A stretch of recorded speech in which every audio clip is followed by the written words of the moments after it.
Hai teman-teman, aku Dr. Indah Kusuma. Sekarang aku mau bahas sedikit tentang coronavirus. Jadi coronavirus itu adalah kakak adean sama virus-virus corona yang sebelumnya ada MERS sama SARS yang sebenarnya udah ada di 2003 sampai 2015. Cuman sekarang yang lagi mewabah itu adalah si COVID-19 ini yang baru banget terdeteksi. Nah sekarang tuh sebenarnya paling penting itu gimana sih caranya kita bisa bareng-bareng kerjasama untuk menekan kurva si penyebaran dari coronavirus 19 ini. Caranya adalah social distancing.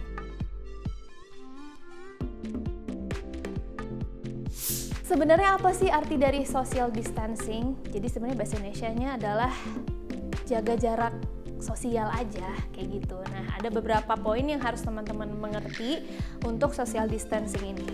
Yang pertama adalah hindari pertemuan besar yang melibatkan lebih dari 10 orang. Misalkan ada arisan, pengajian yang lebih dari 10 orang, atau misalkan ngumpul-ngumpul ke mall gitu, nonton. Pokoknya hal-hal yang melibatkan banyak orang di kerumunan itu dihindari dulu. Yang kedua adalah jaga jarak minimal 1 meter dengan orang lain. Kenapa sih harus 1 meter? Karena si penyebarannya atau kalau kita bersin itu, si partikel yang kita keluarin ke orang itu biasanya akan terbang dengan jarak minimal 1 meter. Yang ketiga adalah jangan pergi ke sarana kesehatan jika memang nggak diperlukan. Nah, kapan sih kita harus tahu kalau kita itu harus ke dokter? Jadi misalkan gini, kita tarik mundur ke dalam 14 hari terakhir, apakah teman-teman semua itu pernah berada dalam satu ruangan dengan pasien coronavirus 19 atau misalkan pernah berkontak langsung dalam minimal jarak 1 meter ini pada pasien coronavirus 19 tadi. Nah, kita cek lagi, kalau misalkan iya, apakah ada gejalanya? Kalau misalkan ada gejala kayak demam, batuk, pilek, dan sesak, barulah kita langsung lapor aja ke vaskes pertama atau misalkan ke hotline khusus coronavirus 19. Kalau misalkan memang dari 14 hari ini kita pernah kontak tapi nggak ada gejala sama sekali, lakukanlah karantina di rumah selama 14 hari. Kalau teman-teman bahkan nggak pernah ketemu atau misalkan nggak pernah berada dalam satu ruangan dengan pasien COVID-19, terus emang nggak ada gejala juga, ya udah diem di rumah aja, lakukan social distancing di rumah, atau misalkan yang kita kenal juga sekarang dengan work from home, di rumah aja.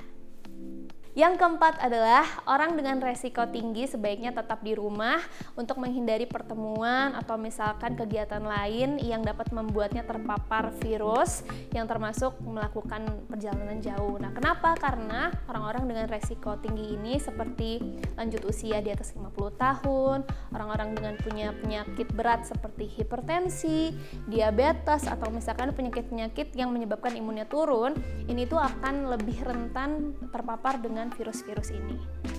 Jadi di rumah aja. Yang kelima adalah beri dukungan pada anggota keluarga yang mungkin misalkan tidak serumah atau misalkan pada keluarga yang sedang dirawat misalnya tanpa harus bertemu. Jadi misalkan bisa lewat WA atau video call, ya kan? Jadi yang keenam adalah ikuti instruksi pemerintah, termasuk misalkan belajar di rumah, kerja di rumah, berkegiatan, semuanya di rumah. Yang terakhir adalah harus lebih update supaya teman-teman bisa mengikuti perkembangan informasi dari COVID-19 ini. Kayak gimana penyebarannya, udah sampai mana, udah berapa orang, karena situasinya akan selalu berubah-ubah. Ingat teman-teman, ketika semua orang bisa melakukan social distancing, percayalah yang kita lalui ini akan segera berakhir dan kita bisa hidup kembali normal. Pesan ini dipersembahkan oleh Jabar Prof, Diskominfo Jawa Barat, dan Dinas Kesehatan Jawa Barat.